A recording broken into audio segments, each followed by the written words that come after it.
안녕하세요. 저는 고려대학교 미디어학부의 김성철 교수입니다. 미디어 산업과 뉴미디어, 디지털 비즈니스를 전공하고 있고요. 고려대에서 지금 지능정보기술과 사회문제연구센터, 스마트 미디어 서비스 연구센터를 운영하고 있습니다.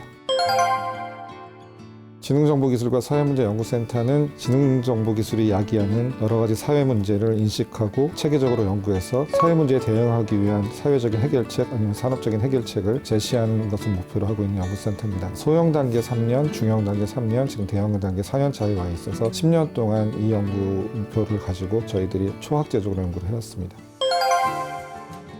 대형 단계로 가면서 사회과학 분야에서 국제 경쟁력을 가질 수 있는 한국형 이론을 정립하고 실무적인 대안을 제시할 수 있는 그런 띵크탱크를 좀 만들어 달라는 게 국가적인 요구사항이고 연구재단의 그런 목표였기 때문에 거기에 부응하기 위해서 저희가 크게 세 가지 방향을 잡았습니다. 하나는 일단은 융합 연구를 하자는 겁니다. 사회과학 내에서 저희 팀에는 미디어학, 경영학, 심리학, 보건학까지 여러 팀들이 들어와 있는데 여기에 이공계까지 가미하는 형태로 초학제적 융합 연구를 해야지 정말 그 사회 문제를 360도 각도에서 볼 수 있겠다 하는 그런 생각이 들었습니다. 두 번째는 글로벌 국제화입니다. 왜냐하면 대한민국이 일종의 IT의 테스트베드가 되기 때문에 대한민국이 가장 먼저 경험하고 여기서 교훈을 얻고 대응 방법이 나오면 이걸 하나의 표준으로 세계에 전파할 수 있는 그런 힘이 있고 또 세계가 저희가 주목하는 그런 위치에 있습니다. 그래서 저희가 공부하는 것들을 국제적으로 공유할 수 있는 국제적인 서적이나 논문으로 만들어서 저희를 벤치마크할 수 있도록 하자는 그런 학자적인 소명감을 가졌습니다. 그래서 국제 공동 연구로 활성화했고요. 글로벌 수준에서 저희가 경쟁할 수 있는 아웃풋을 내는 데 초점을 했습니다. 국제화가 두 번째 화두가 되겠고요. 세 번째는 산학협력입니다. 왜냐하면 사회 문제가 대부분 이제 기업들이 서비스를 제공하는 과정에서 나오기 때문에 산업 현장의 문제를 해결해야 되고요. 또 이것들이 사회랑 상호작용하는 과정에서 나오기 때문에 기업이 데이터를 제공하고 기업이 연구비를 일정 부분 보조하면서 또 함께 가는 그런 연구를 하지 않으면 실제적인 해결 방법을 찾기가 굉장히 어렵습니다. 그래서 저희들은 기업과 함께 연구 문제를 발굴하고 데이터를 공유하고 해결책을 저희 연구를 통해서 같이 모색하는 그런 작업들을 그래서 산학협력에 굉장히 초점을 뒀고요. 크게 보면 융합 그리고 국제화 산학협력이라는 화두를 가지고 저희가 띵크탱크가 되기 위해서 지난 대형 단계 4년 동안 노력했다고 보시면 되겠습니다.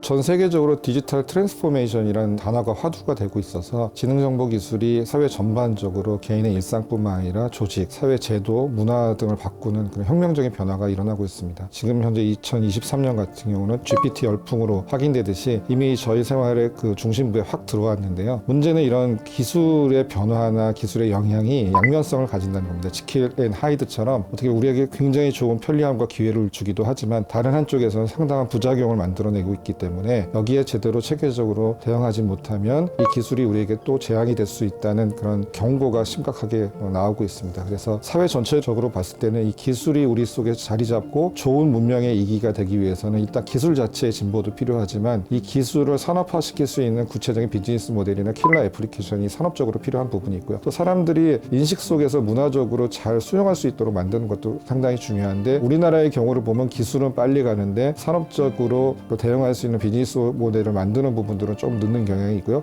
규제라든가 사회적인 제도 아니면 인식의 변화를 또 야기하는 부분은 상당히 뒤처져서 오히려 사회적인 제도가 기술의 가능성을 막는 이런 현상들이 많이 일어나고 있습니다. 그래서 이 세 가지 축간에 엇박자가 없고 균형을 잘 잡을 수 있도록 시스템을 만드는 것들이 이제 저희 연구센터가 고민하고 있는 부분 중에 하나고요. 특히 인공지능이 사회적으로 가져오는 여러 가지 문제에 대해서 우리가 법이나 제도나 아니 문화적으로 어떻게 수용하고 반응할 것인가에 대한 준비는 거의 되어 있지 않습니다. 그래서 이 부분에 대한 그 속도를 맞추는 것이 굉장히 중요하다고 봐서 이제 그런 기고문을 쓰게 됐습니다.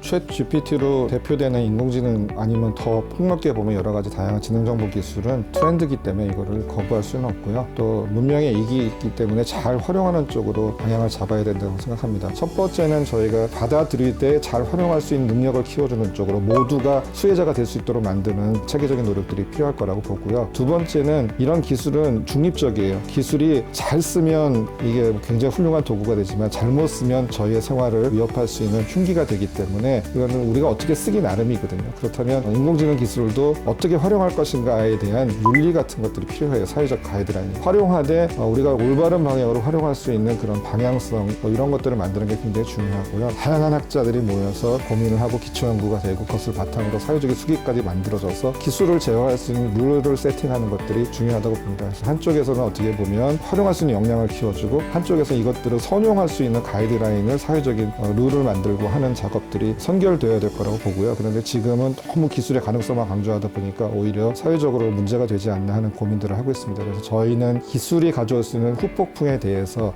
긍정적인 방향과 부정적인 방향을 같이 고민하고 있습니다. 저희가 자생력이 있는 연구 집단으로 발전을 하려면 저희 스스로 자원을 조달하고 결과를 낼 수 있는 그런 집단이 돼야 됩니다. 그래서 현장의 문제를 해결할 수 있는 의제들을 발굴해서 현장에서 저희도 연구를 지원할 수 있는 형태로 갖추자 하는 것들이 있고요. 또 하나는 글로벌이 되게 중요하기 때문에 혼자 연구하기보다는 저희가 안고 있는 그런 문제들은 다른 나라에서도 같이 안고 있는 공통적인 문제들이거든요. 그래서 최근에 저희가 사이먼 프레이저 대학의 디지털 디모크라시 인스티튜트라고 해서 디지털 민주주의 연구소라는 굉장히 훌륭한 연구소가 있습니다. 여기서는 기술이 가져오는 그런 사회적인 가치나 위험에 대해서 연구하는 그런 좋은 연구소이기 때문에 그쪽하고 MOU를 했습니다. 저희랑 비슷한 고민을 하고 있는 역량 있는 세계적인 그런 연구소들과 협력을 해서 공동 연구도 하고 자료도 교환하고 또 인력도 교환하고 하는 노력들을 조금 더 구체화하고 있습니다. 그래서 앞으로는 아마 그런 방향으로 조금 더 저희가 업그레이드 되지 않을까 하는 그런 기대를 하고 있습니다. 네, 안녕하세요. 저는 김민성이라고 하고요. 저는 학부에서는 법학을 전공했습니다. 법을 공부하면서 들었던 생각은 우리 사회를 제대로 이해하기 위해서는 서로 굉장히 다른 성향과 특성을 가지지만 또 협력할 수밖에 없는 관계에 있는 미디어에 대한 이해가 수반되어야 된다는 사실이었습니다. 이에 석사와 박사 과정에서는 미디어학을 전공했습니다. 안녕하세요. 저는 이름은 박유준이라고 하고요. 미디어학부의 석사과정 4학기로 재학 중에 있습니다. 개인적으로 저는 이제 음악 산업에 조금 이제 관심이 있어서 새로운 기술들을 어떻게 음악 산업에 적용시킬 수 있고, 특히 이제 음원 스트리밍 쪽 이제 플랫폼이나 또는 이제 K-팝 산업 쪽에 사회적 문제들을 해결할 수 있을지 연구하고 있습니다.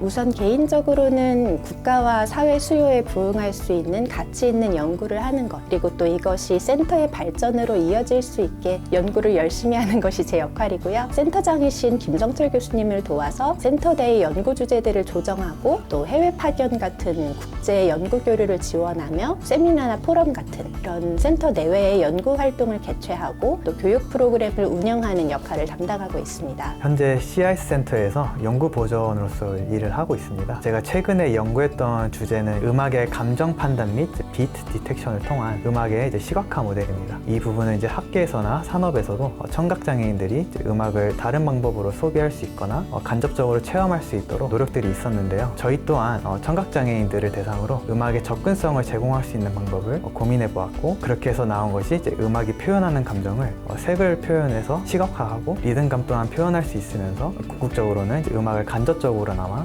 전달할 수 있도록 음악의 시각화 모델을 구축하는 것이 저희 연구 목표였습니다.